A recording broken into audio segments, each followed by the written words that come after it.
This remarkable manhua begins on a dark, stormy night in an ancient Chinese residence. Several men dressed in black robes stand in a line. Someone asks if anyone is present. Rain has pooled into a puddle from the endless downpour. A filthy child stands in the rain, facing the men in black robes. Their stillness is disconcerting. A man with crimson eyes observes the boy intently, wondering how anyone could be living in the abandoned martial academy. Addressing him as a young warrior, the man politely asks for permission to take shelter from the rain for the night. The boy examines them, curious about who they might be. It surprises him that they are speaking to him so respectfully despite his young age. He reasons that they might see him as a young Taoist protecting the closed academy. In response, he greets them and thinks that perhaps they aren't dangerous people. He explains that he too only started living in the abandoned academy a few years ago, adding that they may stay wherever they wish, just not in his pavilion. The men thank the young warrior for his generosity. Their leader instructs them to avoid the boy's pavilion and find other spots for shelter. He asks if they understand, and they all respond affirmatively before dispersing to find their own spaces. The boy notices the word Tang embroidered on their robes and wonders if they belong to the same clan. Though curious about their identity, he has more pressing matters to attend to. Entering his pavilion, he busies himself with preparing dinner for the children. The somber atmosphere shifts as the boy becomes animated with joy. Our protagonist enthusiastically calls everyone to eat. Opening a large pot, he reveals a small, brown, cricket-like insect inside, remarking that he was nearly late and the insects must be starving. In another pot, he finds a large spider called the black earth tiger, a tarantula native to Hainan, China. This impressive species, which can grow up to 20 centimeters long, features unique stripes resembling those of a black tiger. Using chopsticks, the boy carefully picks up an insect to feed the spider. While feeding it, he reflects on how he wouldn't have survived without these creatures. The tarantula eagerly eats the insect, pleasing the boy. He marvels at how this spider, once the size of a fingernail, has already shed its shell twice and grown so much. Feeling happy, he notes that the spider has had its fill. Next, the boy opens a drawer to reveal an orange lizard with white stripes, a bewangling cave gecko. This species is native to the region and recognized by its striped body and tail. The boy recalls how difficult it was to acquire such creatures in his previous life when he lacked money. Now he can find them everywhere. His life is filled with joy as he watches over them. While feeding the gecko, it bites his finger. Yelling loudly, he waves his hand to shake it off, but the gecko clings stubbornly. This incident reminds him of his past. Before inhabiting this body, the boy was a streamer named Spicy Fabre, a professional biologist with over 1 million subscribers. His content focused on venomous creatures, and his final live broadcast became his undoing. In a quest to showcase the 10 most dangerous vipers, he embarked on a journey to find the black mamba, known for its aggressive nature. During the live stream, he lamented that he couldn't find the snake and decided to take a break. Viewers joked about the possibility of it being in his house, but to his shock, the black mamba was indeed there, curled up on his refrigerator. Before he could react, it bit him and he died instantly during the broadcast. Returning to the present, the boy pouts, reflecting on the irony of his death after such an exhaustive search. Meanwhile, an elderly man in a black robe knocks on the pavilion door. Thanking the boy for his kindness, he invites him to share their meal, a freshly caught deer.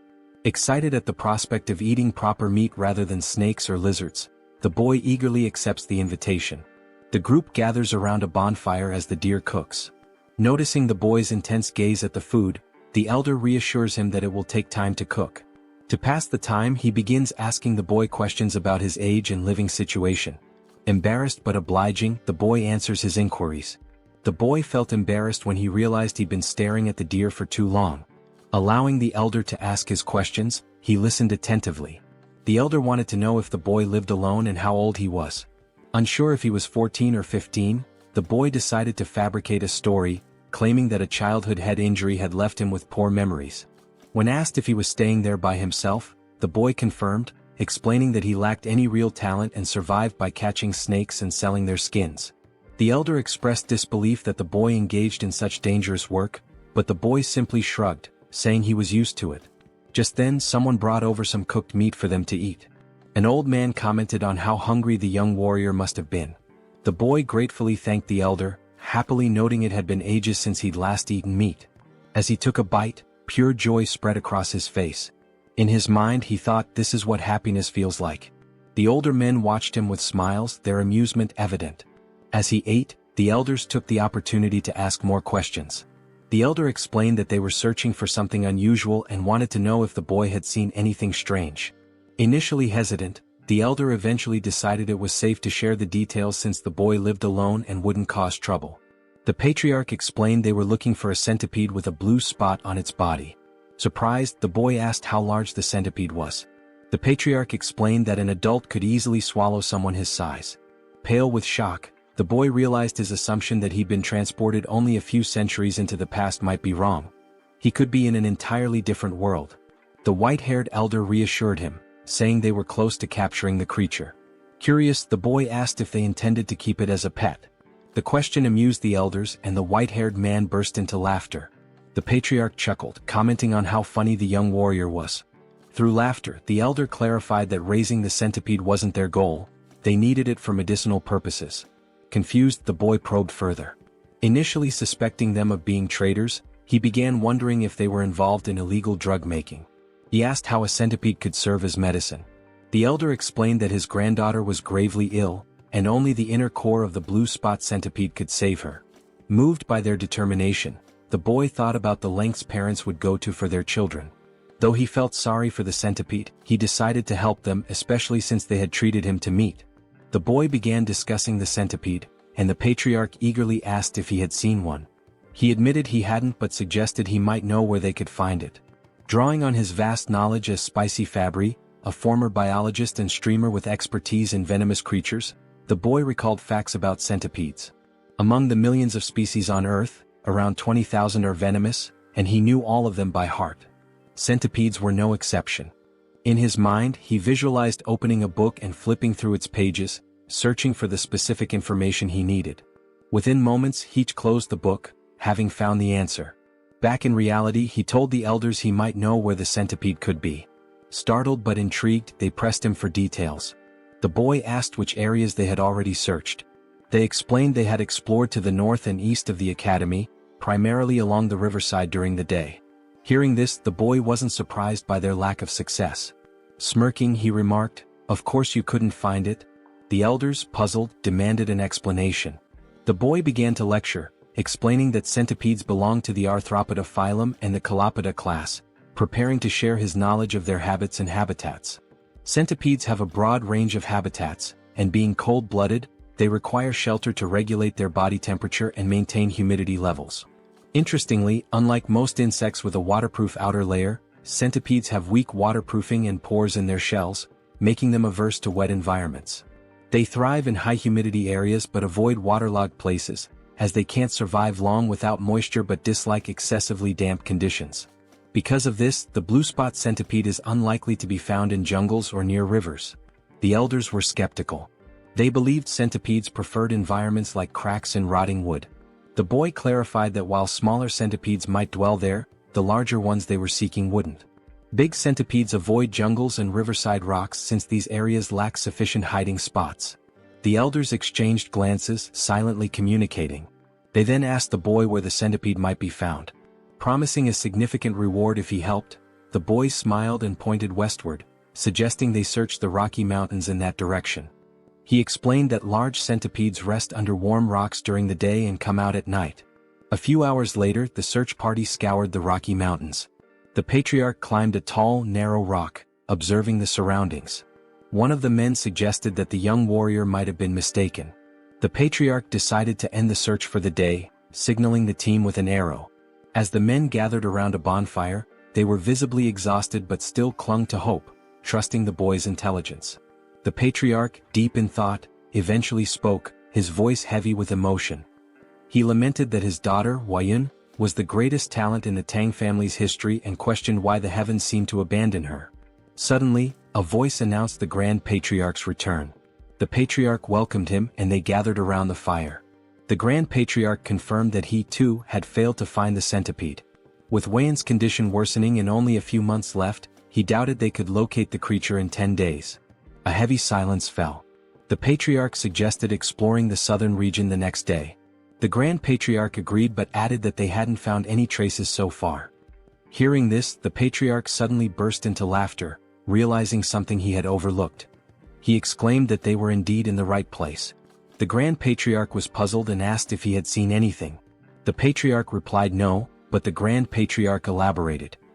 He explained that the complete absence of traces, no animals, droppings or markings, was a sign that the centipede might have cleared the area. The realization struck the Patriarch. Territorial animals might have fled or fallen prey to the centipede. Confident, the Grand Patriarch assured him that the blue spot centipede was definitely nearby. Their hope to save Huayan reignited. Suddenly the ground beneath them began to shake. Cracks appeared and the bonfire area started to crumble. To their horror, a massive limb emerged from the earth, followed by another. The men froze in terror as the enormous blue spot centipede revealed itself. Even the Grand Patriarch looked unsettled. Back at the academy, the boy grumbled about the chaos. He wondered how massive the centipede must be to cause such a commotion. Being a venomous animal enthusiast, he was both annoyed and curious, wishing he could see the creature himself. At the Rocky Mountains, the battle against the centipede raged on. The men eventually triumphed, though not without sustaining injuries. They successfully retrieved the centipede's core, a shimmering blue gem safely stored in a wooden box. Overcome with emotion, they wept, knowing they could finally save Huayan. The Patriarch instructed the Grand Patriarch to lead the injured warriors to Sichuan for treatment.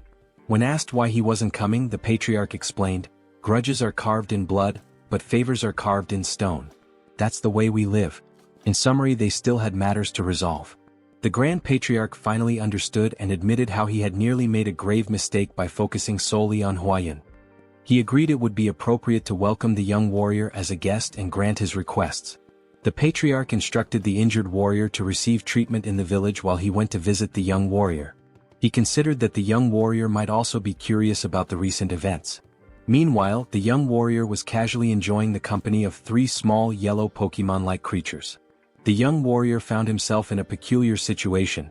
He had unexpectedly become the father to 3 blue spot centipedes. These tiny creatures, resembling caterpillars, were undeniably cute, especially as they affectionately rubbed against his face. Looking at the pot, a memory flashed in his mind.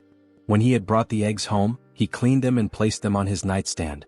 By the time he woke up, they had all hatched. 1 centipede happily rested on his head. Although the young warrior had anticipated the eggs might hatch, he hadn't expected it to happen so quickly. He tried to remove the centipedes clinging to his shoulders, but they refused to let go, treating him as their parent.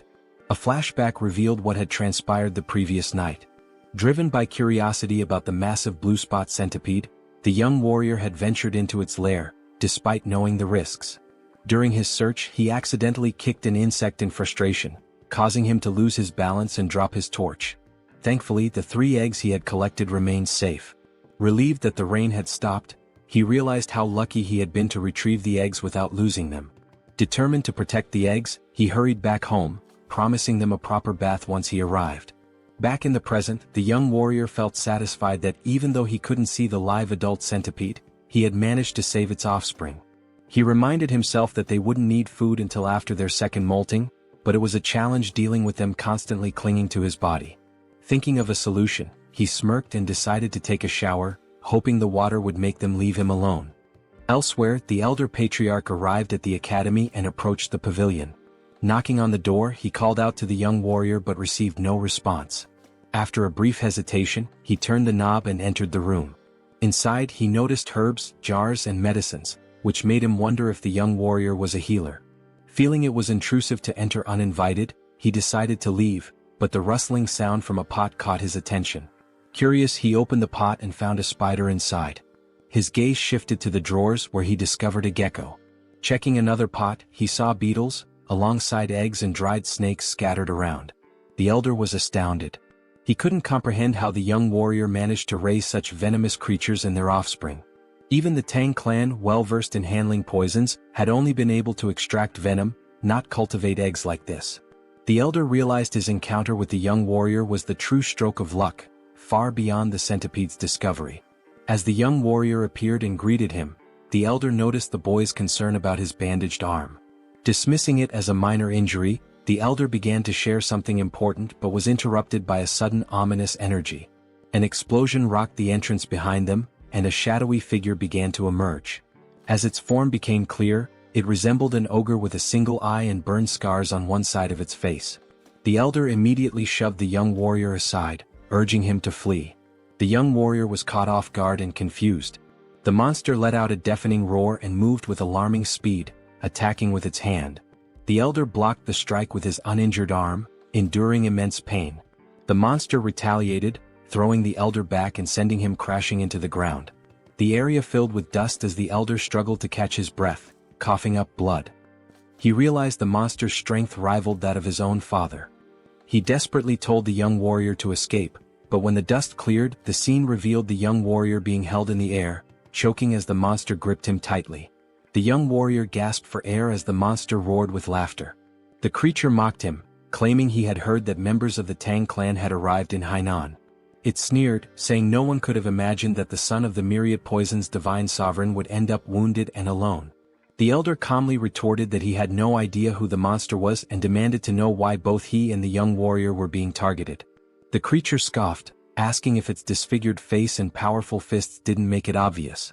It then introduced itself as Takenyang, the blood hand Rakasa, and blamed the elder's father for its mutilated appearance. The elder recognized the name. He recalled hearing that Takenyang had been struck by a poison palm and fallen off a cliff, presumed dead. Yet here he was, alive and seething with vengeance. The elder tried reasoning with him, pleading for the release of the young warrior and offering his own life in exchange. But Takenyang refused, vowing to annihilate anyone associated with the Tang clan. Inwardly, the elder cursed this relentless demon, a term used for martial artists who sow chaos and destruction. It was clear Takenyang had no intention of sparing the young warrior. As the warrior's face grew pale from suffocation, Takenyang sneered and prepared to end his life. Desperately, the young warrior begged for mercy, his strength waning with every passing second. Just then, 3 pairs of fierce eyes flashed. The tiny centipedes lunged onto Takenyang's arm. The once adorable creatures revealed their ferocity, biting into the monster's skin with unrelenting force. Takenyang was taken aback, shouting angrily that mere centipedes couldn't harm him. But as he spoke, his neck turned violet, and he coughed up blood before collapsing in agony. The young warrior, now free, stumbled backward, staring in disbelief. He cautiously asked the elder if Takenyang had been a bad person. The elder, equally stunned, watched as the lifeless body of Takenyang lay on the ground. Slowly, his shock turned into a wide grin as he realized the young warrior was far more extraordinary than a mere guest. The elder thought to himself that this boy must join the Tang clan. A few days later, the elder was recovering, and the young warrior diligently cared for him, placing a damp cloth on his forehead. The elder expressed his gratitude, but the young warrior suggested instead that he tell him the whereabouts of his companions so he could check on them. Realizing he couldn't leave the elder alone and that calling for a doctor wasn't an option, the warrior stayed. The elder reassured him, saying he would recover with rest, but the warrior remained skeptical, bewildered at how calm the elder could be after such severe injuries. When the elder explained that martial artists had extraordinary resilience, the young warrior was incredulous. He asked if martial artists could fly and shoot fireballs. The elder chuckled and admitted that while not everyone could, it wasn't entirely far-fetched. The young warrior marveled at the strangeness of this world, acknowledging that things like giant centipedes only made sense here. The elder formally introduced himself as Tang Kailson of the Sichuan Tang Clan, and the young warrior introduced himself as Wei Soryang. Kailson noted the meaning of Soryang's name, small dragon, and remarked that it was fitting. Curious, Kailson asked if the centipedes on Soryang's body were venomous. Soryang casually rubbed one of the centipedes' bellies and confirmed that they were blue spot centipedes. The revelation made Kailson leap from the bed in shock. He asked if Soryang had tamed them and how he had managed such a feat. Soryang smiled and replied that it was a long story. When Kailson insisted he didn't mind, Soryang began recounting how he had raised the centipedes from eggs. When the story concluded, Kailson could hardly believe it and asked for confirmation. Soryang proudly affirmed that he had indeed raised them from eggs, predicting their hatching with precision. Still reeling, Kailson watched as Soryang opened a drawer and pulled out 2 lizards. The young warrior eagerly displayed them, pointing out the differences. One had a brown body with yellow and white stripes, while the other, a product of selective breeding, had a plain brown body and a white tail. Kailson asked if Soryang had intentionally bred the lizards for their coloration. Blushing slightly, Soryang happily admitted that he had, simply because he found it beautiful. Kailson gathered his composure and asked if the young warrior could breed the most venomous creatures to produce even deadlier ones. Soryang responded with a surprised, "Huh?" In his mind he considered the possibility, it was theoretically feasible. He then explained to Kaleson that if they could determine which creatures had the most potent venom, it might be possible. Before he could finish, Kaleson exclaimed with excitement, "Really? That's possible?" His enthusiasm startled Soryang. Without hesitation, Kaleson declared that Soryang should join his family immediately. This left Soryang completely bewildered. Kaleson sweetened the offer, promising that by joining the family, Soryang would gain access to their martial arts techniques, rare elixirs, herbs, and any poisons he desired. Kaleson further tempted him, saying someone of Soryang's skill could even capture or tame the legendary 10 great venomous creatures of the Central Plains. And if that wasn't enough, Kaleson casually mentioned one of the 3 flowers of the Central Plains, his daughter. Soryang shouted, "Hold on," and asked Kaleson to clarify what he had just said. Amused, Kaleson teased that while Soryang might be young, he was still a man. He continued talking about the flowers, but Soryang quickly interrupted, telling him to drop the subject. Shifting the topic, Soryang inquired about the 10 great venomous creatures, asking if they were as incredible as the blue spot centipede.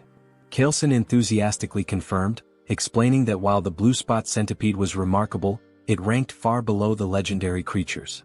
From giant scorpions to the golden frog that gleamed like gold, these creatures were beyond imagination. Kaleson grinned, sensing that he had piqued Soryang's interest. The young warrior's eyes sparkled with excitement. 2 days later, a member of the Tang clan arrived, alarmed by news of the blood hand Rakasa, Tak Anyang appearing. Kaleson explained that Anyang had been hiding and honing his martial arts, reaching a level close to his father's. The Tang clan members speculated that if the patriarch had sent Anyang to his demise, it might mean he had reached the realm of 10,000 poisons. They began congratulating him, but Kaleson clarified that he hadn't been the one to defeat Anyang, it was the young warrior. This revelation stunned the clan members. One of them immediately clasped Soryang's hands, expressing their gratitude for saving the patriarch. They even speculated if Soryang was an elder rejuvenated to a younger form. Soryang, confused by their assumptions, looked to the patriarch for clarification. Kaleson requested Soryang to reveal the truth. Understanding the signal, Soryang patted his chest and called out, "Come on out." The Tang clan members watched in amazement as Soryang's clothes rustled, and 3 tiny centipedes peeked out. Gasps of astonishment filled the room as the little creatures crawled forward. The clan members recognized them as blue spot centipedes, creatures known for their venom. Kaleson explained that these centipedes had been the ones to defeat Anyang. The clan marveled at the feat, as taming such creatures was unheard of. Kaleson then declared his decision to formally accept Soryang into the Tang clan, but Soryang hesitated, saying he needed more time to think. A clan member encouraged Soryang, emphasizing the great opportunity, while Kaleson urged him to prepare quickly, hinting at something important they couldn't delay. Kaleson then explained the sinister nature of Anyang's martial art, the blood hand poison claw, a dark technique requiring human blood and bone marrow to reach mastery. Soryang found it grotesque. Kaleson continued, stressing that if Anyang had left behind secret scrolls or disciples, they needed to eliminate them to prevent the resurgence of such dangerous martial arts. He also mentioned the possibility of rescuing any captives. The patriarch then asked if Soryang would assist, considering his familiarity with Hainan Island.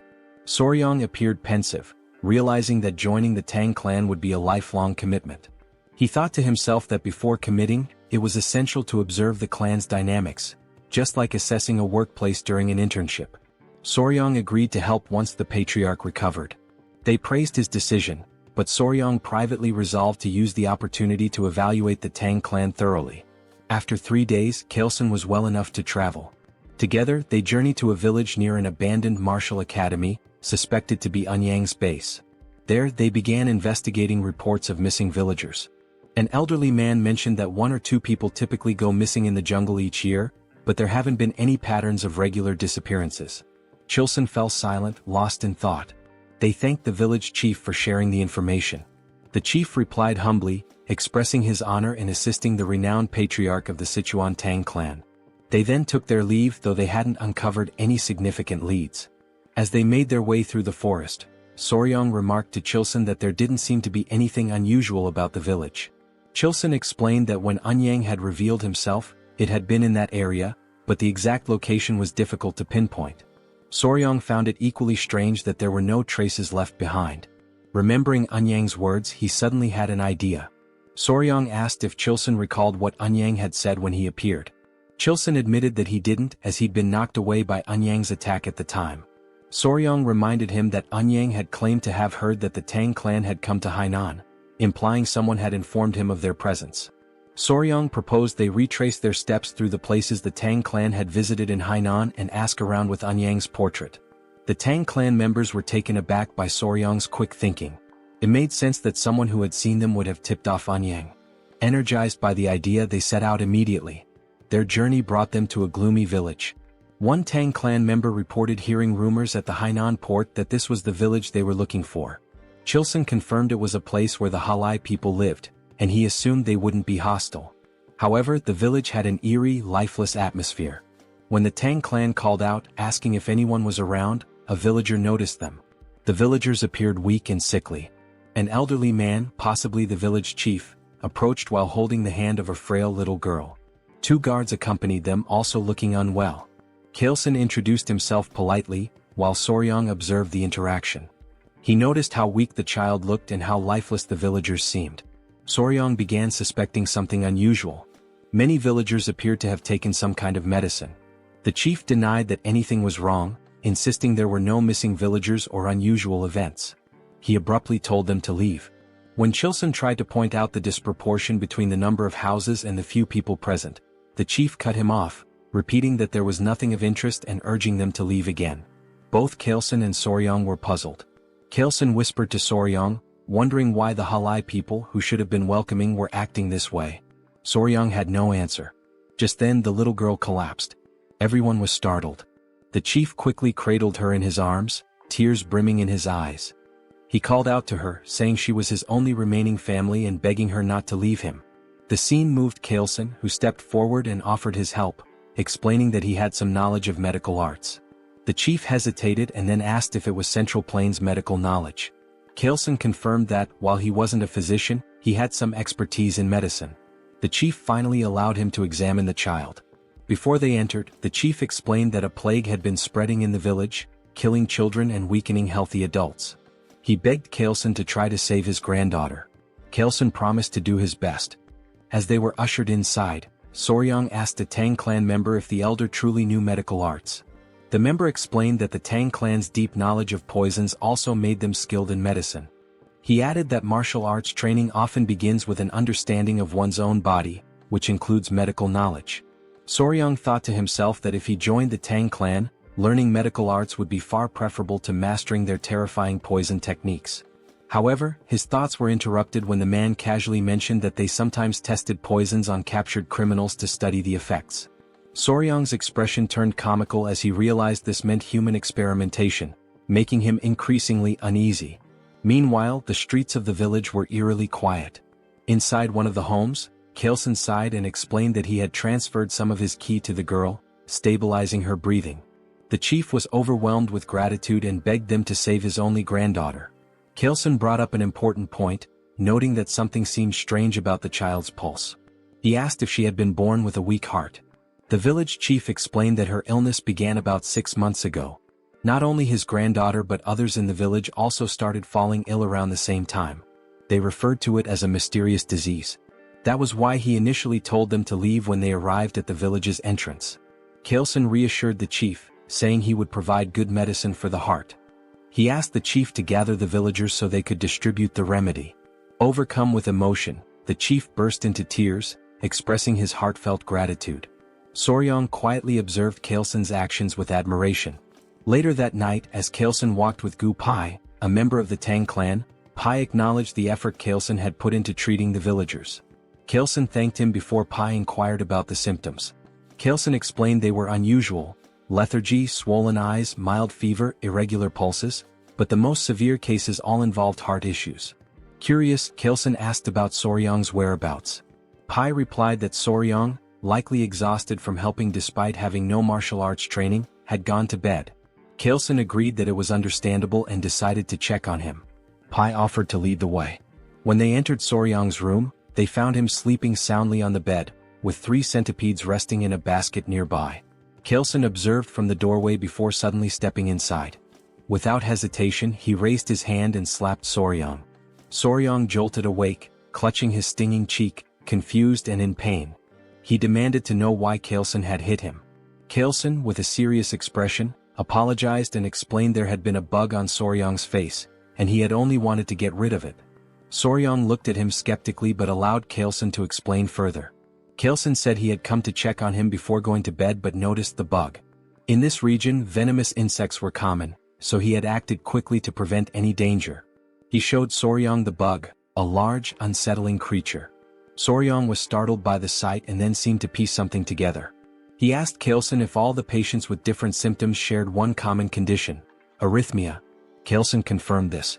Soryong suddenly realized the source of the village's mysterious illness and pointed at the bug, declaring it the culprit. He identified the insect as a kissing bug, a member of the Reduviidae family. These bugs feed on blood, often biting near the eyes or lips, and are so discreet they can draw blood more quietly than a mosquito. Known as vampire or assassin bugs, they aren't venomous but carry harmful parasites in their stomachs. When they bite, their excrement can transmit diseases like Chagas disease, a deadly illness that ranks high among animal-caused human fatalities. Soryong then asked the village chief if the village's dogs exhibited symptoms similar to those of the sick humans, such as shortness of breath. The chief confirmed they did and asked if the bug was to blame. Soryong affirmed this, adding that with proper medicine, his granddaughter and others could be saved. Kaelson grinned and asked Pai what he thought. Pai commented on Soryong's perceptiveness, praising him as a young warrior of great potential. Watching them, Soryong was baffled by their expressions and wondered what was going on. They reminded him that they were members of the Sichuan Tang Clan. When Soryong's puzzled face made it clear he didn't understand the significance, Kaelson repeated the statement. Internally Soryong thought, so what? His irritated and confused expression was unintentionally amusing. Kaelson began explaining the concept of goo. Some believed these were venomous parasites, while others thought of them as a form of witchcraft. According to him, malicious individuals in China bred these bugs to cause suffering or manipulate others. They would feed the bugs to people, causing either excruciating pain or complete subjugation. Soryong found the idea hard to believe. Kaelson acknowledged it sounded extraordinary but added that many martial artists had been killed by goo, forced to harm their families, or enslaved by these evil practitioners. Because of this, efforts to develop antidotes to goo had been relentless. These cures could either expel the parasites from the body or destroy them entirely. As Kaelson spoke, Soryong began to grasp the gravity of the situation. Kaelson posed a question. If someone had succeeded in creating a cure, who could it be? With pride, he declared that it could only be the renowned Sichuan Tang family. He explained that if they had something capable of dissolving a fist-sized roundworm inside a body, dealing with a tiny bug would be no trouble. Then he revealed the curse-melting orb, stating that even a small dose of this medicine would suffice. Soryong expressed mild amusement, though inwardly he reflected on how extravagant the name sounded for what was essentially an antiparasitic drug. They reassured the village chief that they could save his granddaughter, and soon enough the villagers began recovering, starting with her. The chief was deeply relieved, and the villagers' warm hospitality was an unexpected but welcome reward. The villagers, with their bright and cheerful demeanor, lived up to their reputation for optimism. Kaelson acknowledged that the situation would have been much harder without Soryong's insight in identifying the cause of the illness. He humbly redirected the villagers' gratitude to Soryong, praising him as their true savior. Despite the Tang family's medicine curing the villagers, Kaelson insisted on giving all the credit to Soryong. Watching the villagers thank Soryong brought Kaelson great satisfaction, as though he were the one being celebrated. Soryong was touched by this gesture. The villagers rejoiced, lifting Soryong and tossing him into the air repeatedly in celebration. Later, the village chief pulled Kaelson aside to revisit their earlier conversation at the village entrance.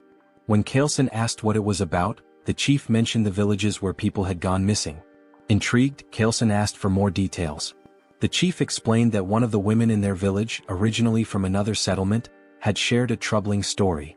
Years ago, her hometown suffered a tragedy where several villagers mysteriously disappeared. They believed they had finally uncovered the truth. Kaelson inquired about the village's location, and the chief pointed them westward. Upon arrival, the stench of decay was overwhelming, confirming they were in the right place. The scene was grim, corpses, refuse and insects littered the area, with poison lingering in the air. Pai warned Soryong not to look, but Soryong had already seen it all. Amid the carnage, a man spotted something unusual, a golden chicken foot peeking out of a pile. On closer inspection, it was attached to a bird, a magnificent creature with a golden tail and feathers in shades of purple, pink and black. The bird radiated an almost magical aura. One of the men, angered by the bird's presence among the dead, hurled a rock at it despite Kaelson's attempt to stop him. The rock missed, but it caught the bird's attention. Kaelson, sensing danger, placed a calming hand on the man's shoulder, warning that something felt off. The bird spread its wings, releasing a toxic miasma that melted nearby skeletons. Startled, Soryong was grabbed by someone who covered his mouth to prevent him from inhaling the poison. Kaelson commanded everyone to flee while shielding Soryong. He explained that the creature was a Jinyao, a poison-feathered bird. Once safe, the group gathered around Kaelson, who described the bird in detail. Its wingspan reached 5 feet, its sharp beak gleamed bronze, and its body was cloaked in vibrant purple feathers. The creature could spread death with a single movement, turning everything around it to poison. Atop its head sat a golden crown, giving it an air of regal menace. Soryong, captivated, asked if it was one of the 10 great venomous creatures. Kaelson confirmed that it was and explained that the Jinyao held the top rank, earning the title of the king of all venom. Soryong's excitement was palpable as he imagined how even the most dangerous insects and snakes seemed tame in comparison. Kaelson explained that the Jinyao was likely drawn to the area by venomous snakes, as it only consumed the heads of such creatures. When Soryong asked how common they were, Kaelson replied that sightings were rare, perhaps once in a century. Fascinated, Soryong asked if it was possible to capture the creature. His question left the Tang members stunned. Kaelson, however, was amused and inquired if Soryong truly wanted to try catching it. When Soryong admitted he did but expressed concern about the venom, Kaelson smiled knowingly. He remarked on Soryong's keen interest in the 10 great venomous creatures and assured him that if he was serious, there was indeed a way. Soryong was astonished. Kaelson explained that if he mastered the Tang clan's poison techniques, he would gain immunity to all toxins and even withstand Jinyao's venom. Only through the martial arts of their clan could one nullify all poisons in the world. Kaelson, ever cunning, casually mentioned that their techniques are never taught to outsiders. Even if he wished to help as the patriarch, he couldn't break the clan's rules. Eagerly, Soryong asked if joining the family would grant him the right to learn. He also inquired whether achieving immunity to poison would truly let him endure Jinyao's venom. Kaelson confirmed and promised to teach him everything without reservation if Soryong agreed immediately. He also assured him that he would personally oversee his progress. However, Kaelson added that if Soryong hesitated too long, he might reconsider. Feeling the pressure, Soryong declared his decision to join the clan and expressed his anticipation for Kaelson's guidance, calling him patriarch instead of elder. Kaelson's mischievous grin betrayed his satisfaction, though he acted as if he hadn't coerced Soryong into agreeing. Kaelson told Soryong that from that moment onward, he would forever be part of their family. Back at a decayed location, traces of the blood hand Rakshasa, Tak Anyang, were found in a cave. Footsteps led to a notebook discovered inside, which was brought to Kaelson. After scanning its contents, he confirmed it held the secret techniques of the blood hand poison claw. Soryong was unnerved, noting it was written in blood. Kaelson decided it was time to return. When Soryong asked if they were heading to Sichuan, Kaelson replied that it was the best course of action now that they had secured the blue spot centipede's core and the manual. Soryong requested a stop at the academy to release his friends and gather his belongings, which Kaelson approved. As they departed, Soryong glanced behind and noticed something unusual. Pointing it out, they discovered a shining purple feather from the Jinyao. They all stared at it thoughtfully. Kaelson picked it up and told Soryong it would serve as a keepsake to commemorate his joining the family. Soryong expressed interest and thanked him, but Kaelson corrected him, suggesting he change how he addressed him after the upcoming ceremony. Soryong wondered if it would be some kind of initiation ritual. Meanwhile, at the Tang clan, the Grand Patriarch Tang Musong had finally returned. Exhausted, he wasted no time and inquired about Huayun's condition. Clan members rushed him inside, reporting that she was barely holding on to life. The door opened and Musong immediately called for Huayun. Those inside were surprised by his arrival. He informed his daughter-in-law that he had succeeded in acquiring the medicine and revealed the blue spot centipede's core. Overcome with relief, the daughter-in-law began to cry. Preparations were made to administer the medicine. Musong was deeply moved by Huayun's pained expression, thankful he had hurried back in time. At his daughter-in-law's urging, Musong gave the medicine to his granddaughter. A radiant blue light enveloped her as he placed a finger on her wrist to check her pulse. Everyone anxiously hoped for her to open her eyes, watching and waiting.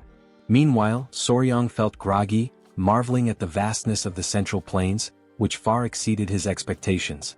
The journey had taken over a month and a half, beginning with a boat ride from Hainan to Hangzhou and continuing through Nanjing before finally arriving in Sichuan. At the residence of the Sichuan Tang Clan, Pai excitedly announced their destination to Soryang. Standing at the grand entrance, Soryang gaped as he learned the entire mountain belonged to the Tang Clan, aptly named Tang Clan Mountain. He swallowed nervously, overwhelmed by the sight. Immediately, members of the Tang Clan emerged to greet the patriarch. Soryang was astonished by their sheer numbers, wondering if all of them belonged to the Sichuan Tang Clan.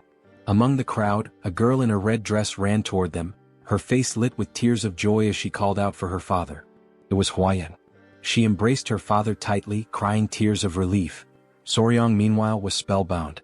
Her radiant beauty left him speechless, surpassing even the celebrity he had once been involved with in his past life. Chilson, pleased to see his daughter alive, introduced Huayan to Soryang. Dazed, Soryang struggled to piece together Chilson's earlier comments, muttering something about weeds or grass before Chilson corrected him. It was all about the flower. Huayan's cheeks flushed red. Chilson told Soryang that the girl beside him was the flower he had previously dismissed. Soryang was left dumbfounded. He recalled their earlier conversation about the flower and felt a wave of embarrassment. In that moment he knew he had made a grave mistake. He never imagined he had overlooked the chance of being with such a beautiful woman, the only daughter of the Sichuan Tang Clan, famously known as the venomous flower Tang Huayan. Since childhood, Huayan carried a hidden emotional weight. She once overheard elders discussing her. While they were uncertain of her talent, they agreed her beauty was exceptional, enough to rank her among the 3 flowers of the Murim. The conversation shifted to finding her a suitable husband. One elder mentioned suggesting the patriarch take a second wife, but the patriarch had declined, leaving him baffled. Hearing this, Huayan resolved to prove herself to the clan by excelling in their martial arts. She wanted to show that even as a woman she could contribute greatly to the family. However, her impatience led her astray, creating an internal heart demon that caused a key deviation in her training. When Huayan awoke, her mother, the Grand Patriarch, and 2 others surrounded her bed. Her mother looked visibly relieved. Tears streamed from Huayan's eyes as she apologized, lamenting that she had failed her family and lost all her inner chi. Her grandfather, the Grand Patriarch, called her a brat and told her to stop crying. He reminded her how far she had come to reach the level of mastering 100 poisons and told her to cheer up. Huayan's confusion grew when he mentioned 100 poisons. She noticed her aura glowing and asked for clarification. The Grand Patriarch revealed a story about a mysterious young warrior who had not only saved her life but also endowed her with the inner chi of 1,000 poisons, far surpassing what she had previously achieved. In the present, Huayan asked about weed, leaving Soryang utterly embarrassed. His earlier flippant remark comparing her to weeds resurfaced in his mind. He berated his past self for such thoughtlessness but tried to dismiss the moment by joking that the patriarch had taken the comment too seriously. Gathering himself, he greeted Huayan formally, stating how glad he was to see her healthy. Huayan introduced herself as Tang Huayan, also known as the venomous flower. She expressed her gratitude, promising never to forget the life-saving favor he had done for her. Soryang, entranced by her beauty, struggled to form coherent thoughts. Chilson interrupted, asking Soryang what he thought of his daughter. To Soryang's shock, he heard a voice in his head, realizing it was some form of sound transmission. Chilson teased, asking if Soryang agreed that Huayan was stunning and hinted at the possibility of them growing closer. Later, Soryang rested in a large bath, feeling utterly drained.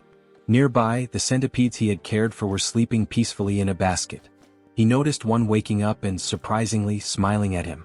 Despite their intimidating appearance, they seemed to understand his words when he warned them about the hot water, willingly staying in the bucket as he suggested.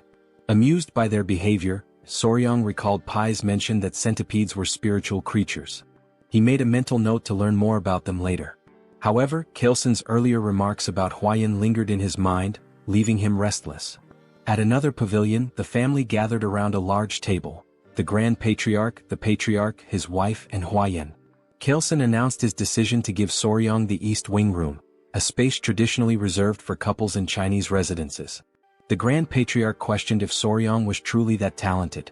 Chilson confirmed, explaining that Soryang's remarkable abilities went far beyond mere chance encounters. He elaborated that Soryang not only possessed unparalleled knowledge of venomous creatures but also defeated Ouyang, encountered legendary spiritual creatures, and even hatched the blue spot centipede eggs himself. The Grand Patriarch commented on the Patriarch's luck in finding such a treasure. The conversation then turned to Huayan. Kaleson told his daughter that he wished to make Soryang his son-in-law, asking for her opinion. As Huayan processed her father's words, realization dawned on her. She grew quiet. Huayan wanted to prove that she could bring greater value to the clan now that she possessed the 1,000 Poisons Constitution, surpassing the mere 100 Poisons Constitution. She responded that as a member of the Tang Clan, she understood her father's intentions. However, she declared that it was her responsibility to determine if the young warrior was truly deserving of her. Without waiting for a reply, she dashed out of the room, leaving behind an awkward atmosphere. In Kaleson's mind, he thought the young warrior ought to be cautious. Though his rose was stunningly beautiful, her thorns were equally sharp. Huayan ran swiftly, her emotions in turmoil. Now that she had achieved the 1,000 Poisons Constitution, she was determined not to stop there. She knew that unless she pushed further, the elders would never fully recognize her. She resolved to evaluate the young warrior thoroughly, from his abilities to his character. Meanwhile, Soryang was lost in thought, contemplating how to navigate the situation. He suspected Huayan might harbor resentment toward him. Half-jokingly, he asked his centipedes, his kids, for advice. Suddenly, Huayan appeared before him, stunning him completely. She was breathtaking. Side note: the art style here is so vivid it feels like a scene straight out of a classic manhwa. Back to the moment, Huayan quickly excused herself, saying she was in a hurry, and asked for his hand. Soryang extended his hand hesitantly, blushing as he did so, feeling like a loyal pet offering a paw. Trying to lighten the tension, he suggested that they should only do such things after getting closer, as there's a proper order to such matters. Huayan froze for a moment before understanding his misunderstanding. Her face turned beet red as she corrected him, insisting that wasn't her intention at all. Realizing his mistake, Soryang felt a wave of embarrassment. Huayan sighed and clarified again, explaining that she had only wanted to check his pulse. She apologized for startling him by suddenly asking for his hand. Sitting beside him, she admitted that her approach had been abrupt and assured him that she only wanted to explain some things. Soryang listened attentively. Huayan began recounting her struggles, sharing how, as the Tang clan's sole direct descendant, she constantly faced schemes from the branch families. To secure the family's future, the elders had decided to seek a capable son-in-law. They even considered how Soryang's role within the family might change should he join. She apologized in advance for needing to confirm something but assured him that no matter the outcome, she would treat him with respect as her benefactor, potentially even as a sworn sibling. Soryang reassured her, offering his hand again and saying she was free to confirm whatever she needed. Huayan placed her hand on his wrist, emitting a faint blue aura as she assessed his pulse. She explained that the Tang clan's martial arts were unique. They required practitioners to adapt to toxins gradually as their internal energy grew. The poisons were ranked: 5 poisons, 10 poisons, 100 poisons, 1,000 poisons, and finally 10,000 poisons. To her surprise, Soryang's body could adapt to 10 poisons, a rare feat for someone not born into the Tang clan. However, it was only 10 poisons, which meant his aptitude would place him at the level of a first-rate martial artist but no higher. She explained that this was the pinnacle someone without innate talent could reach. She then took her leave, leaving Soryang deep in thought. Alone, Soryang mulled over the revelation. A 10-poison body? His face paled at the implications. It might mean he couldn't capture the Jinyao, a crucial goal for him. Hours later, Huayan stepped out of her bath. Despite washing multiple times a day, she noticed her body emitted a strange scent ever since she had absorbed the blue spot centipede's inner core. Dressing herself, she wondered if it was some sort of punishment for her ungrateful words toward her savior. Meanwhile, Soryang was fast asleep, dreaming of a conversation with someone who thanked him for his kindness. It was Huayan, or so it seemed. When he asked if it was a dream, the figure explained that while it felt dreamlike, it was not. The entity revealed herself as the blue spot centipede, borrowing Huayan's appearance to avoid startling him. She introduced herself as the mother of all the creatures Soryang had encountered. Just then, 3 small girls appeared, and Soryang deduced that they were the centipede's offspring. He asked her how she managed to appear in his dreams. She explained that after being mercilessly killed, leaving her children behind, her lingering grudge reached the heavens, and her spirit became trapped in her inner core.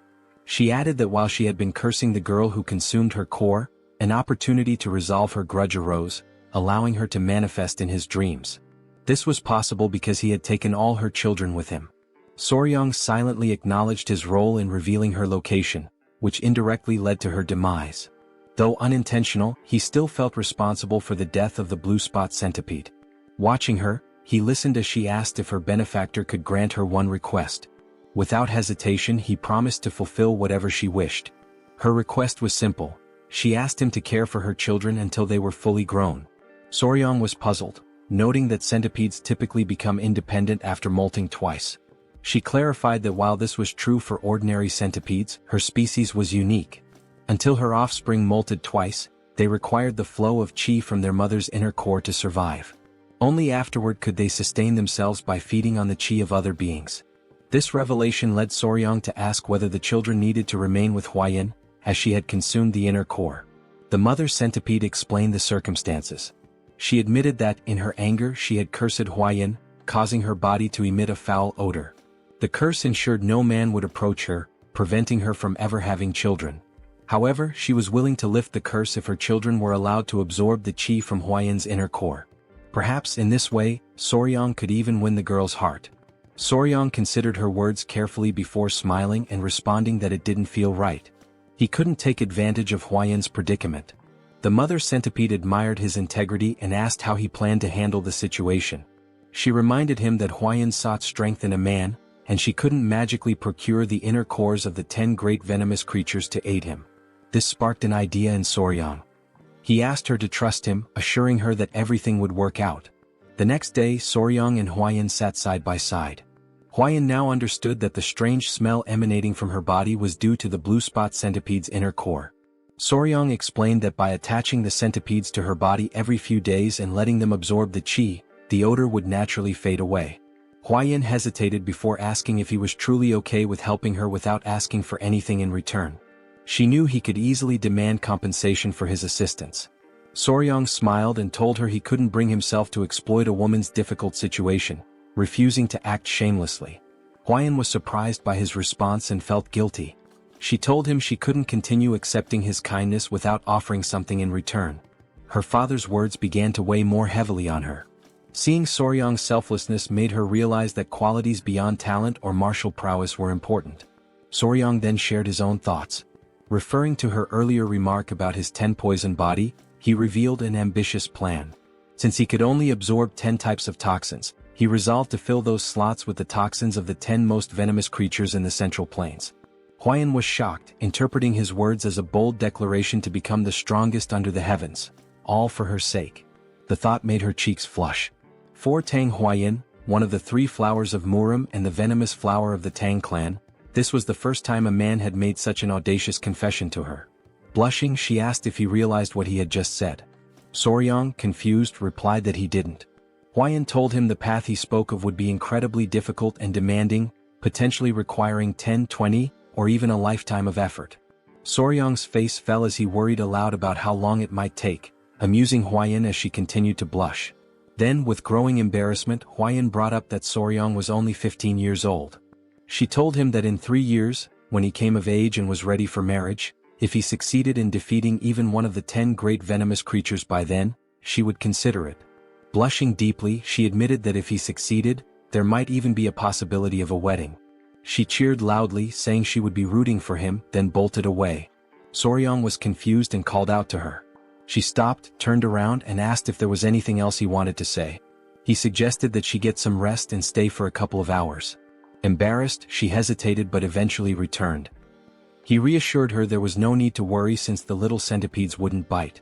Gathering his kids, he told them to go to their mom instead of their dad. Hearing this made Huayan's face flush as red as a tomato. She asked him what he meant by calling them mom and dad, but Soryong quickly clarified that it wasn't what she thought. Meanwhile, Chilson, his wife, and Muziang were seated at the table discussing the young warrior's exceptional talent and how it seemed to have failed to win their daughter's heart. Muziang asked if anyone had seen them earlier that morning. He remarked that it seemed like something was developing between the two. Huayan's mother speculated that her daughter might have rejected the young warrior. The men pondered deeply. Muziang commented that forcing a marriage wouldn't be right and suggested allowing their feelings to grow naturally. Huayan's mother proposed having Huayan oversee the young warriors' martial arts training to spend more time together, believing it could help them bond. Chilson agreed it was a solid plan. Muziang added that they could consult the elder healer sage to see if he could bestow the purifying elixir of marrow and essence to enhance the young warrior's aptitude. Chilson was surprised, noting that such an opportunity hadn't even been extended to Huayan, so they shouldn't get their hopes up. Muziang acknowledged the point. At that moment, Huayan appeared outside the door announcing herself. Chilson invited her in and asked what brought her there at that hour. She blushed, surprised to see the three of them together. She said she had something to share, blushed again and then all at once, declared she would do as her father had suggested. Chilson was taken aback and asked what she meant. Her mother invited her to sit and asked if she was implying that the young warrior had caught her interest. Embarrassed, Huayan couldn't respond. Chilson pressed her further, curious about the sudden change since she had previously shown little interest in him. Gathering her courage, Huayan explained that Soryang had told her he would become the greatest in the world for her. He had promised. Chilson, astonished, asked her to elaborate. She added that although Soryang's innate talent was limited to a 10-poison body, he vowed to make up for it by defeating the 10 great venomous creatures for her sake. Muziang laughed heartily, calling the young man bold. Chilson was stunned, while Huayan's mother was impressed, remarking that it was rare to find such a determined suitor. Huayan admitted that although her heart was inclined, she had told Soryang she would only agree to marriage if he could capture one of the 10 great venomous creatures before coming of age. Her father joked that she should have raised the bar to 3 creatures, while her mother commented that men often miss subtle hints. Huayan asked if she should go explain it to him. Her mother advised against it, reasoning that if Soryang didn't realize their tacit approval, he would only work harder. Muziang suggested treating him as a prospective son-in-law while pretending they were undecided, confident that his efforts would naturally lead him to become part of the family. Meanwhile, the mother centipede praised Soryang, telling him he had completely won Huayan's heart. Soryang replied that success came down to determination and persistence. She smiled warmly at him, calling him her benefactor. She then informed him that her lingering resentment had been resolved and her soul would soon ascend to the afterlife. Before departing, she offered to grant him one last request, within her ability to fulfill. Soryang paused to think and then asked if he could examine her body. The request made her feel shy, though she believed it was to be expected from a man. She assumed he was succumbing to human desires and reluctantly began revealing her shoulder, preparing to undress. Startled, Soryang quickly asked if she really needed to take her clothes off. Blushing deeply, she hesitated and asked if she shouldn't. Soryang hastily clarified that it wasn't what he had meant, further deepening her embarrassment. It was amusing to see the children covering their eyes. Soryang clarified that he only wanted to see the true appearance of a blue spot centipede. Realizing his intention, the centipede's mother hesitated, feeling a mix of dread and anticipation. Smoke enveloped the area, and she revealed her true form. Soryang gasped, overwhelmed by her magnificent and enormous appearance. His excitement was palpable. Without waiting for permission, he reached out to touch her, marveling at her size and asking endless questions. Was her body waterproof? How strong was her venom? Could he touch her legs, her antennae, even her fangs? The sheer enthusiasm in his voice was undeniable. The children continued covering their eyes, which only added to the charm of the moment. The centipede mother was slightly embarrassed by his passionate curiosity, particularly when he insisted on touching her fangs despite her warnings of their danger. She began to wonder if her daughters would truly be safe with a man like Soryang, whose touch carried an unusual energy. She couldn't help but laugh, finding it odd yet endearing how he drooled slightly while running his hands over her. Later, Chilson invited Soryang for tea. Chilson revealed that he'd learned everything from Huayan and declared that Soryang would be accepted as their son-in-law. Surprised, Soryang tried to clarify that he thought the arrangement was conditional and would require 3 years to finalize. Chilson dismissed his concerns, stating the marriage would naturally happen when he came of age. Huayan's mother warmly welcomed Soryang into the family, referring to him as her son-in-law. Mu Seong expressed his satisfaction, noting that Huayan had found an exceptional partner and that their clan would thrive even more. Soryang glanced at Huayan, perplexed by how quickly things had progressed. Despite his confusion, he decided to play along and replied politely that he looked forward to their guidance. When Mu Seong suggested getting started immediately, Soryang grew curious. Chilson explained that before Soryang could learn the Tang clan's poison arts, he must first experience the Hall of 10,000 Poisons. With a sly grin, Chelson assured him it was something he would undoubtedly appreciate. The family led Soryang to the hall, a place of great significance to the Tang clan. Soryang, excited by the prospect, assumed it was a treasure trove of poisons.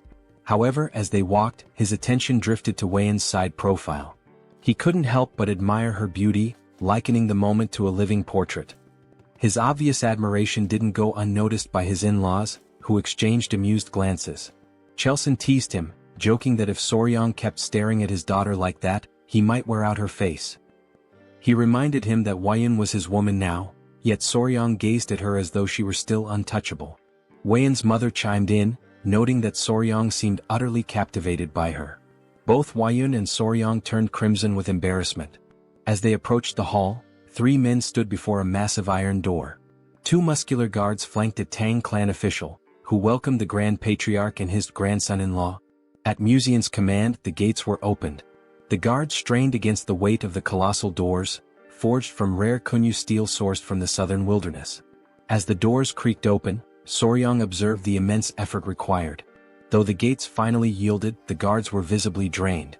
Amused by their struggle, Soryang couldn't help but think how over-the-top the security was for something reminiscent of the Middle Ages. Chelson, noticing Soryang's concern, explained that the Kunyu steel was renowned for its unmatched durability. The Hall of 10,000 Poisons lay before them, and Soryang braced himself for what awaited inside. Even opening the gate was considered a privilege. Once inside, they arrived at the treasure vault where the Tang clan of Sichuan safeguarded its vast collection of poisons. This remarkable repository, known as the Hall of 10,000 Poisons, housed an incredible variety of toxins. Musian cautioned Soryang to be careful and avoid touching anything recklessly. Soryang nodded, affirming his understanding, but he couldn't help confirming whether the hall truly contained 10,000 poisons.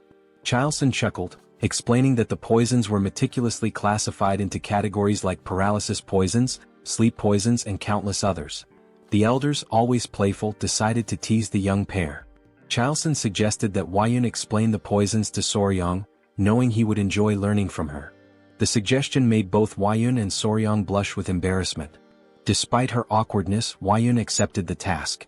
Taking Soryang by the hand, she guided him to see the Tang clan's most potent poison. Weian's discomfort was evident, while the elders watched the two with amused expressions. She began her explanation by pointing out the chi-dissipating poison, which rendered a martial artist's energy unusable with just a single inhalation. She advised Soryang to handle it with extreme care.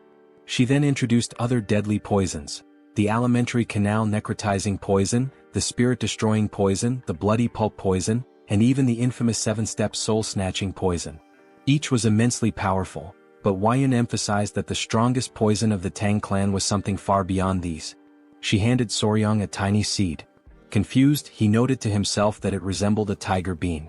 Weian explained that this seed, though small, contained the most powerful poison known, apart from the venoms of the 10 great venomous creatures. She revealed it as the seed of the castor plant, a symbol of the Tang clan. Soryang immediately recognized its significance. He thought of ricin, a deadly toxalbumin, lethal in minuscule amounts, infamous for its use during the Cold War and assassinations. Soryang muttered that the seed came closest to the Tang clan's ideal of a perfect poison: colorless, odorless, tasteless, and invisible. Weian elaborated, calling it golden poison. When used, its victims experienced what the Tang clan referred to as a golden death. She emphasized that the strongest poison wasn't about causing the most excruciating pain or the bloodiest death. It was about silent, swift, and untraceable lethality. The Tang clan's poison arts, she explained, embodied the principles of stealth and certainty. To Soryang, it felt like he was learning the methods of an assassin's guild. Muxiang interrupted, saying it was enough for now and suggested they move on to see the venomous creatures Soryang had been so eager to encounter. He even offered Soryang the chance to oversee their care, with full support from the clan. In Soryang's mind, this translated to the clan indulging his passion as a hobby. His excitement was obvious. Before they could proceed, a messenger named Pai arrived, panting heavily. He urgently informed the patriarch of a situation at the Black Tortoise Pavilion. The patriarch asked what had happened, and Pai hesitated before mentioning 2 issues. First, the medicine sent to the Sichuan city lord had failed to achieve the desired effect, prompting a letter of complaints. Pai hesitated again before revealing the second issue, glancing at Soryang. Soryang sighed knowingly. Pai finally explained that it concerned the Hall of 10,000 Poisons. Muxiang guessed that rumors were already spreading and decided they needed to address the matter immediately. He ordered Soryang to accompany them. At the Black Tortoise Pavilion, the elders wasted no time voicing their grievances to the patriarch. They were outraged by his unilateral decision to pair Wuyun with an orphan of unknown origins. This remark infuriated Chiu-san, who began to emit a green aura as he questioned whether they were insulting his son-in-law. Despite Chiu-san's anger, the elders persisted, claiming their concerns were valid. Muxiang silenced them with a sharp rebuke, declaring that the decision was his alone. He demanded to know if they had any objections to his authority. The elders, caught off guard by his outburst, sought support from the Grand Patriarch, urging him to intervene. They argued that entrusting the Hall of 10,000 Poisons to an outsider with unproven skills was reckless. Muxiang, however, firmly reiterated that his approval was final. Meanwhile, Wuyun, conscious of Soryang's discomfort, quietly whispered an apology to him. In Soryang's mind, his initial reaction was simply goodness. He sighed as it dawned on him that his actions had caused her to worry. He thought to himself that it was she who should be apologizing. Everyone was taken aback when Soryang suddenly spoke up. "Excuse me," he said, "sorry to interrupt your discussion." He then proposed addressing the issue himself, stating that since the problem stemmed from his perceived lack of ability, he would prove his skills to the clan elders. The elders were stunned into silence, and Soryang went on to suggest resolving the Sichuan city lord's troublesome complaint as a demonstration of his capabilities. Wuyun, whispering in disbelief, asked what he was trying to achieve. Though Soryang was not one to draw attention or make a scene, he couldn't stand by while his peaceful life as a pet owner was being disrupted. His boldness left the elders momentarily speechless before their indignation erupted. They scolded him for interrupting the elders' discussion and demanded if he even knew the contents of the Sichuan city lord's letter before barging in. Calling him insolent and irrelevant, they complained to the patriarch about his interference. The elders seized the opportunity to argue for a son-in-law from a reputable martial family instead. Chao Sen's wife, however, was visibly annoyed by their tirade. Meanwhile, Soryang internally remarked on how absurd these old codgers sounded the longer they spoke. Recalling his days as Spicy Fabre, a streamer with over 1 million subscribers and thousands of viewers per session, he likened the elders' complaints to the nonsensical trolling he used to deal with. Addressing the group, Soryang pointed out that they still refused to acknowledge him as the Sichuan Tang Clan's son-in-law, meaning he was merely a guest. With his streaming experience, Soryang was well versed in handling chaos. He reminded them that he had saved the clan's beloved Lady Huayun, defeated the bloodhand Rakshasa Takanyang, and saved the patriarch's life. He then challenged them, asking if it was part of the clan's etiquette to insult a guest and benefactor to their face. The elders, embarrassed by his pointed remarks, admitted to speaking rashly out of desperation. Inwardly, Soryang thought of them as pathetic. The Grand Patriarch, however, appeared impressed by his composure and cleverness. One elder tried to downplay the significance of defeating Takanyang, claiming it was overstated. The Patriarch quickly silenced the objection by presenting a document, none other than the secret manual of the blood sect's blood-hand poison arts, written in blood. The elders gasped in shock. Their astonishment deepened when the Patriarch asked Soryang to reveal his companions. Tapping his chest gently, Soryang summoned the 3 baby spotted centipedes, which emerged happily. The elders grew visibly uneasy at the sight of the creatures. The Patriarch proudly explained that these were the offspring of the blue-spotted centipede, and Soryang had been raising them. He further revealed that these centipedes were the ones that had killed Takanyang. One elder, still in disbelief, confirmed if Soryang had truly managed to control a blue-spotted centipede. Soryang and the Patriarch shared knowing grins, teasing the elders. Chao San added that addressing Soryang as a young warrior instead of recognizing him as the clan's son-in-law was telling. Soryang even joked, warning the centipedes not to bite anyone unless they wanted to end up as lifeless as Takanyang. The elders, thoroughly flustered, began backtracking. They denied refusing to accept Soryang, offering feeble excuses about proper procedures and natural hesitations. The Grand Patriarch, exasperated, decided to table the discussion on Soryang's status for the moment and focused on the Hall of 10,000 Poisons. He asked why Soryang was not allowed entry, to which the elders replied that Soryang was not fully integrated into the family and was too young to be entrusted with such responsibility. The Grand Patriarch, seeing an easy solution, asked Soryang to demonstrate his abilities. Soryong smiled confidently and declared that he would prove himself worthy of the Sichuan Tang Clan in their own style, by using poison. The elders were aghast, misinterpreting his words. They shouted in disbelief, asking if he intended to poison the Sichuan city lord instead of helping him. Soryong was left utterly confused by their reaction. Deep down, Soryong was puzzled as he believed that the Sichuan Tang Clan addressed poison-related matters the following day. The Grand Patriarch announced that Soryong would now begin training in the Tang Clan's martial art, the 5 Venoms returning technique. Soryong asked if the training would also involve physical exercises. The Grand Patriarch explained that as Soryong practiced martial arts, his body would naturally adapt to align with the techniques. Mu Soryong further clarified that the Tang Clan focused on practicality, so Soryong would learn skills that could be immediately applied in real situations. Mu Soryong unpacked an array of weapons, arrows, daggers, shuriken and more. They started with concealed throwable weapons such as needles, coins, darts, powders, daggers and throwing knives. Mu Soryong explained that while there were many unconventional concealed weapons, they could mostly be divided into 5 types. He asked Soryong which one he thought was the easiest to handle. Soryong guessed it was the dagger or throwing knife, which turned out to be correct. Then Mu Soryong inquired about the most difficult weapon. Soryong suggested powder, as it needed to be scattered effectively. However, Mu Soryong informed him that the needle was the most challenging. Surprised, Soryong assumed it was because the needle was small and thin, making it tricky to throw. Mu Soryong explained further, it wasn't just about the difficulty of throwing. Soryong would also need to remember exactly where he threw each needle. To demonstrate, Mu Soryong separated the head of a brush from its handle and made a quick motion. Suddenly, the brush's bristles floated in the air and transformed into needles, raining down and embedding themselves into the ground. Soryong was stunned by how the bristles acted like actual needles. Mu Soryong revealed this was part of the Tang Clan's hidden weapon technique called sky-obscuring flower rain, a secret art where hundreds or thousands of needles fall like flower petals, covering an area. In Soryong's mind, it seemed like the technique involved scattering needles everywhere and then fighting on the same turf. He expressed concern that with an area filled with such needles, there would hardly be any space to move.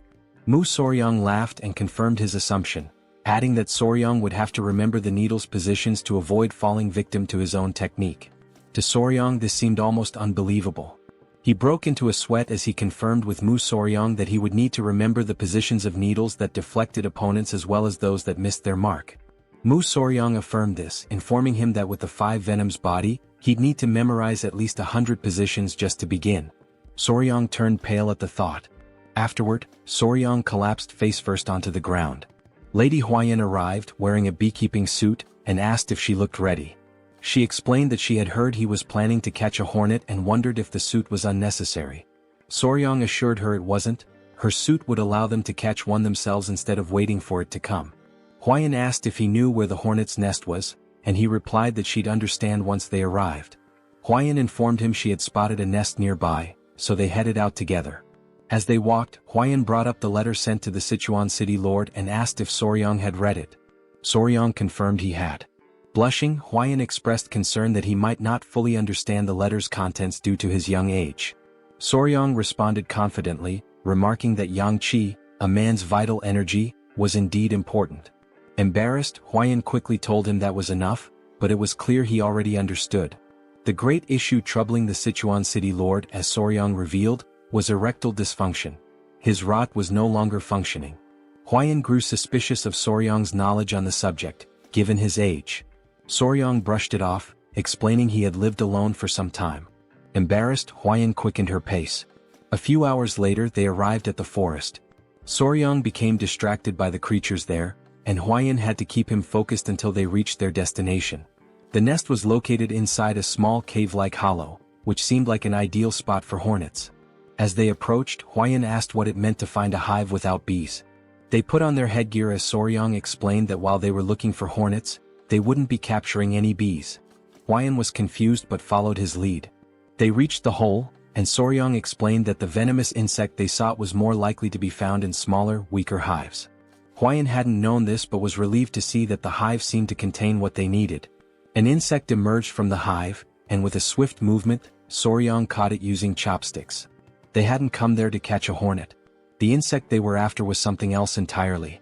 That tiny creature would solve the Sichuan city lord's problems. Huayan asked about the bug, wondering if it was a ground beetle. She guessed correctly. Soryong realized that in this world, the insect was indeed called a ground beetle. In the Central Plains, the bug found in the giant hornet's nest was known as a ground beetle, though in the modern world, it's referred to as a blister beetle. Huayan asked if it was normal for ground beetles to be found in a hornet nest. Soryong explained that their life cycle was quite unique. Blister beetles have an unusual method of reproduction. Unlike most insects that either guard their eggs or create a safe space for them to hatch, this little creature simply lays its eggs wherever it pleases. Soryong joked about how the blister beetle would tell its boss to hold on while it dropped some eggs before leaving, with no particular care about the location. It would just lay them anywhere, with the only consideration being to pile them in one spot. When the blister beetle larvae hatch, they start crawling toward the highest point nearby. Once they reach the top, they engage in an odd behavior. They cluster together and mimic a flower. This false flower then attracts bees, which mistake it for the real thing. When the bees approach, the larvae swarm onto a carpenter bee's body, taking over its home in an instant. Soryong wasn't sure why the larvae favored giant hornet nests, but it seemed to be the ideal environment for their growth. Huayan felt sorry for the giant hornets, but Soryong shrugged, saying there was nothing that could be done. Huayan knew that the bug caused burns on the skin and had heard that eating too much of it could even be deadly. Soryong confirmed this, explaining that the orange liquid released by a blister beetle contains cantharidin, a toxic substance that causes burns and blisters when it touches the skin. Huayan blushed and asked if it truly had such an effect. Soryong affirmed, adding that it also had the curious property of immediately raising a man's rod. Embarrassed, Huayan quickly told him to stop explaining. She encouraged him to return to the Hall of 10,000 Poisons. Soryong, however, wanted to catch a few more beetles. They had already secured the blister beetle, and once back at the Hall of 10,000 Poisons, Soryong began teaching the warriors how to prepare the medicine. He instructed them to listen carefully and explained that they needed to dry the ground beetles and grind them into powder. 1/10 of that powder was toxic and 3 mo of it could prove fatal. If a person consumed 3/10 of a mo per guan body weight, about half of them would die. Soryong requested that they prepare the medicine using only 1/10 of 1 mo of the poison, about the amount in 10 drops of liquid. To clarify, 1 mo equals 3.75 milligrams, and 1 guan equals 3.75 kilograms. He asked if they understood. Deep down, Soryong felt as if his brain might explode from the complexity. One warrior, removing his mask, remarked that Soryong's explanations were incredibly detailed. They never imagined he would be so skilled in mathematics. The warrior assured Soryong that they would make sure to succeed no matter what. Soryong thanked them, saying he relied on their efforts. Later that evening, Musong was talking to Huayan about how surreal it was that ground beetles had such effects. He mentioned that this made him want to reconsider the poisons in the Tang clan's arsenal. Huayan agreed. Musong then brought up Soryong's remarkable talent in math. Huayan shared how Soryong had calculated the solution's concentration and estimated it to match the weight of 10 drops of liquid. Musong admitted that while he considered himself knowledgeable about poisons, Soryong was on an entirely different level. The more he learned about him, the more he realized what a gem the young man was. Teasing Huayan, Musong asked if she liked Soryong even more now. Huayan blushed, feeling flustered. She admitted that she regretted her hasty judgment in the beginning. Musong replied that as long as she made up for it going forward, that was what mattered. Musong then asked how they planned to test the medicine once it was ready. Huayan turned bright red, almost as if she were a tomato.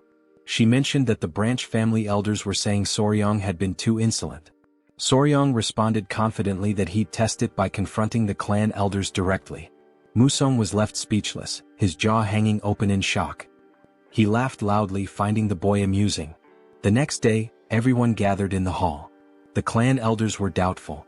A warrior handed Soryong a wooden box and explained that he had mixed licorice powder and honey to make the medicine sweeter and easier to consume. Soryong was impressed by how much attention the man had paid to the smallest details. He asked the warrior if he had followed the instructions exactly. The warrior confirmed that he had done so carefully.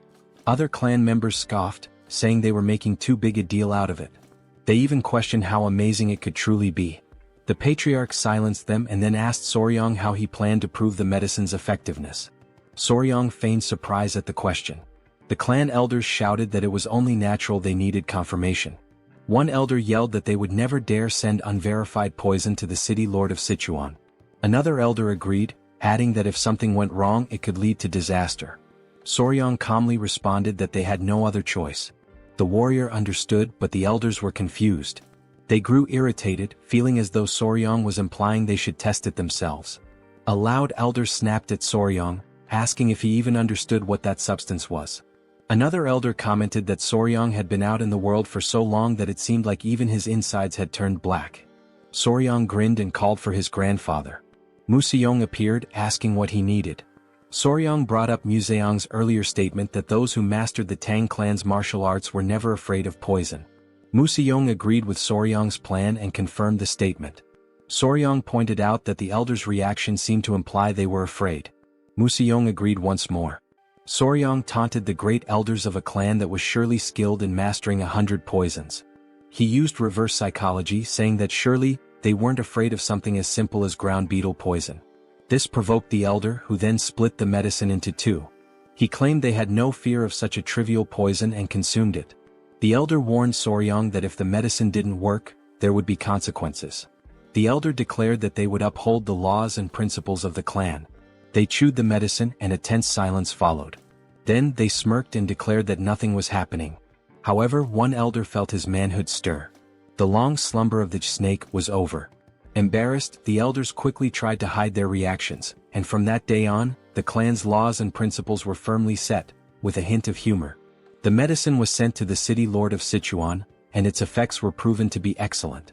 A little later, the elders walked through the hall, holding their pants to hide the evidence. Soryang told Museong it had worked just as he had said. By provoking the elders with something related to poison, they had fallen for it immediately. Museong knew that the elders' actions were driven by their pride, but also by their concern for the clan. He advised Soryang not to resent them too much. Museong reminded him that, in the end, they were all family. Soryang nodded, understanding. Huayun hurried in, saying something terrible had happened. They asked what it was, and she explained that their children were acting strange. Soryang turned red and was taken aback. Museong, now serious, called for his grandson-in-law and grabbed him by the collar. He demanded to know what was going on and asked why they had children. Soryang was drenched in cold sweat. Still holding on, he said they hadn't even had a wedding ceremony yet. Huayun, her face flushing, shouted that they weren't human children. It was the centipede Soryang was raising.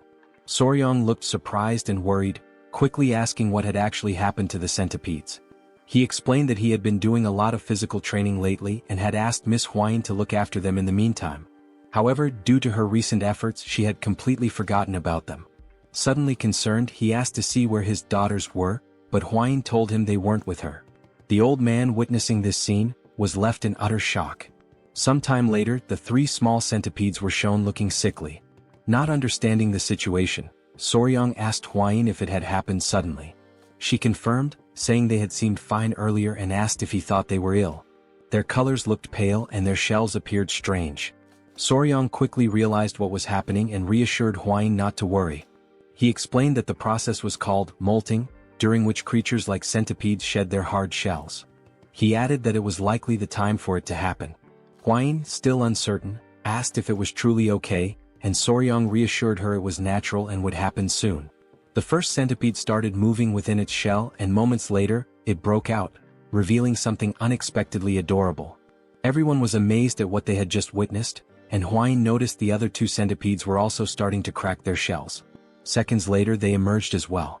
Now gathered together, all three appeared twice as large and even more charming, leaving everyone captivated by their beauty.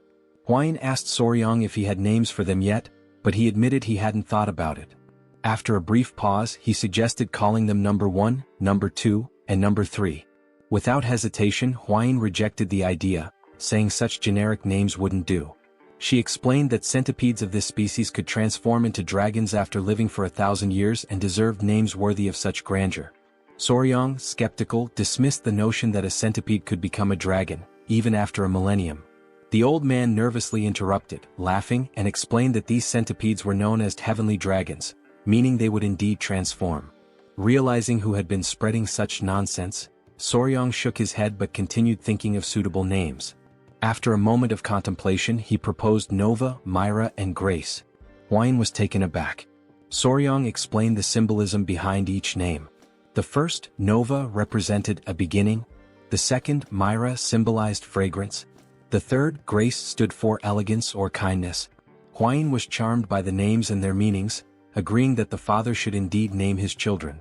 Sometime later, while strolling through the city, the now larger centipedes clung to Soryang's body again. As he sat down to rest, he noticed that although his training had strengthened him, it wasn't enough for their increased weight, but at least he could still move. Opening his mouth to comment on their added heaviness, one of the centipedes suddenly jumped and hit him square in the face. Now lying flat from the impact, he realized they were clinging to his entire body. As he mulled over the situation, he overheard a conversation nearby that caught his attention. Two men, carrying a bag of money, remarked on how extravagant the Tang clan of Sichuan was, planning to visit a brothel that night. They added that earning money had never been easier, sparking Soryang's curiosity. Later, the patriarch shared good news with Soryang. He asked if Soryang remembered the medicine they had sent to the elders some time ago. Soryang confirmed he did. The patriarch explained that the medicine had worked exceptionally well, mentioning that the Lord had sent a message of gratitude along with a generous reward, which delighted both Soryang and Huayin. The father-in-law praised Soryang for achieving something remarkable, admitting he hadn't expected to reap benefits so quickly from accepting him as a son-in-law. Soryang was pleased by the compliment. Finally, the patriarch suggested granting him one of his elixirs, urging him not to refuse out of modesty. Soryang pondered the benefits an elixir might bring. Excited, Huayin asked her father what type of elixir he was offering. He replied that it was the honey of the golden king bee. Soryang assumed it was just ordinary honey, but thought he should probably accept it since it might boost his internal energy and help him become a martial master. With a serious expression, Huayin called out her father, asking why he had mentioned giving a reward when in reality, it was just honey. Gripping Soryang's arm, she sternly said her father shouldn't be so stingy, emphasizing that Soryang's accomplishments weren't trivial. She also pointed out that the honey was a low-grade elixir. The patriarch, now looking downcast, explained that even though it was low-grade, it had been expensive to acquire. Huayin, visibly fuming, retorted that regardless of its cost, it was far too insignificant compared to what Soryang had achieved. The patriarch silently lamented how difficult it was to have a daughter. Unbothered by the argument, Soryang asked more about the golden king bee they were discussing. After a moment of thought, the father-in-law described the golden king bee as a venomous, mid-level creature found in forests. He explained that its size was comparable to that of a small dog. He added that consuming its honey provided internal energy equivalent to 2 full months of meditation. Soryang's eyes lit up, marveling at the idea of a bee as large as a dog. Meanwhile, Huayin excused herself, frustrated on Soryang's behalf. Thinking quickly, the father-in-law fabricated an excuse, saying he thought Soryang might enjoy seeing the golden king bee in person. The suggestion instantly lifted Soryang's mood, and he grew excited at the prospect of seeing the bee for himself. The father-in-law gave an approving nod, and Soryang became euphoric. He recalled how in his past life he used to harvest honey alone while filming videos for YouTube. Wasting no time, he ran off, proclaiming himself an expert on bees. The father-in-law followed, commenting that this had turned out to be a good idea. Huayin sighed deeply, realizing she would have to deal with this new situation. Thus began the journey to harvest the honey.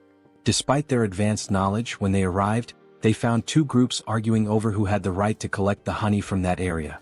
One group claimed they had purchased the information fairly, while the other argued that they had arrived first and had also bought the details from a man with messy hair and a large wart on his face. Soryang recalled having seen someone with those exact features before. One of the members of the Tang clan of Sichuan grew furious and shouted that those swindlers had insulted their clan. Upon hearing the name Tang clan, the entire opposing group was struck with fear. Moments earlier, the patriarch had gathered with the couple, warning Soryang to be cautious on his first journey outside. He reminded him not to forget that he was now a member of the Tang clan family. Soryang nodded, saying he understood. Huayin, already aware of the topic, remained silent, while Soryang, surprised, glanced to the side and noticed a group of Tang clan members awaiting leadership. The patriarch explained that Soryang now needed to learn how to manage others.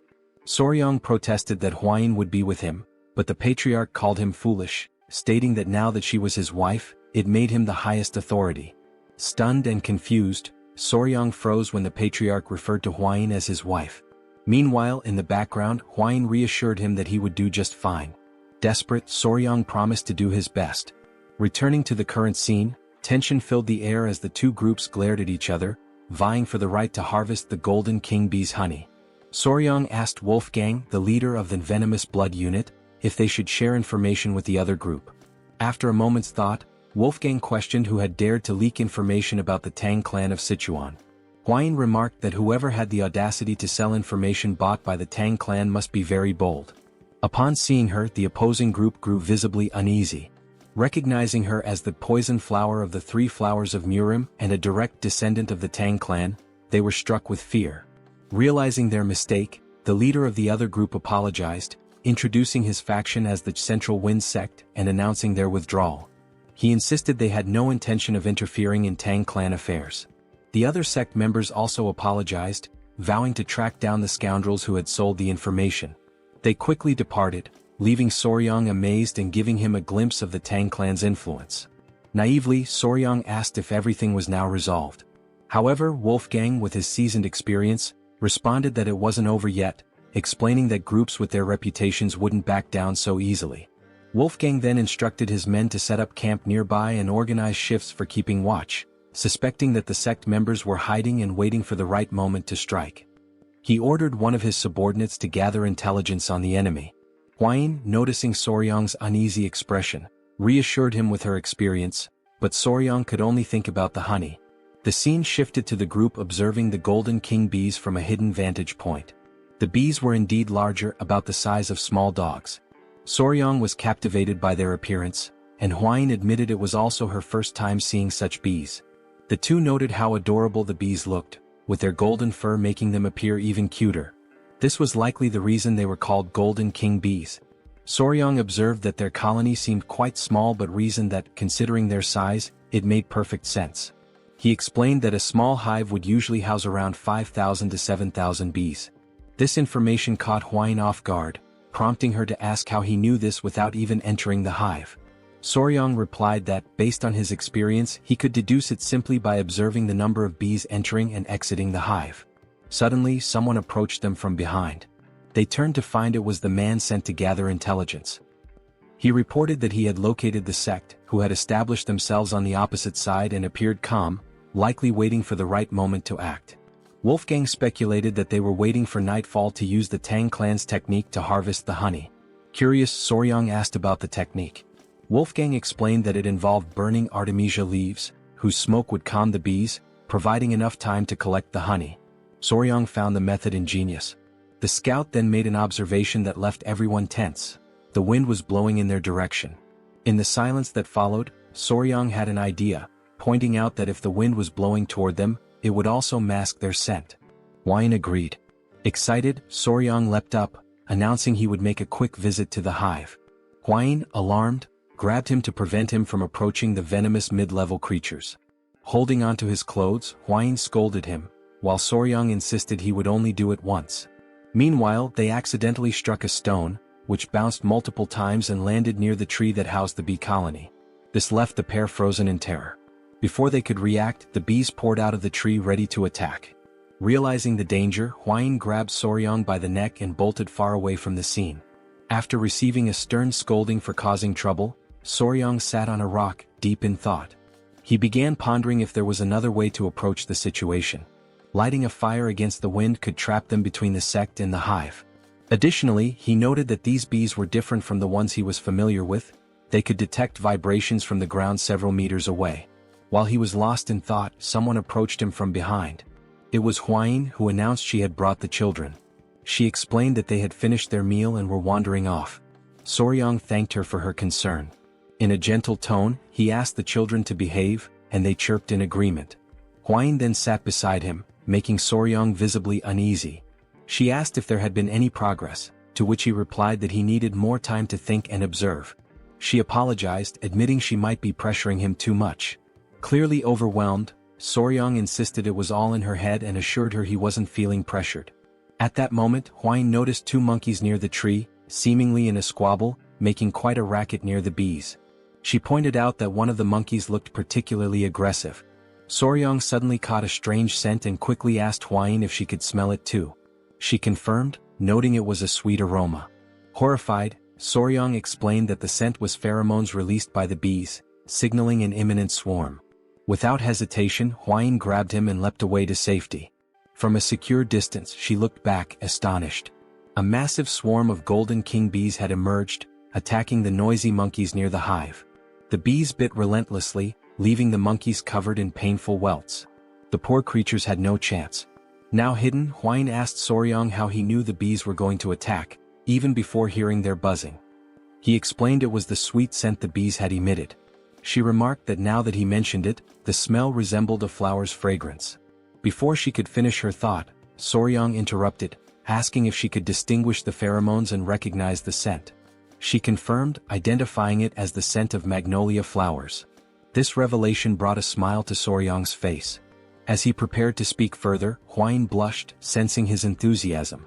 With a mischievous grin, Soryang declared that he had found the perfect solution to deal with the meddlesome rebels targeting their bees. If you enjoyed this video, don't forget to give it a thumbs up, it really helps. And for more content like this, make sure to subscribe and hit the notification bell so you don't miss any updates. Let me know in the comments if you'd like to see another part. I'd love to hear your thoughts.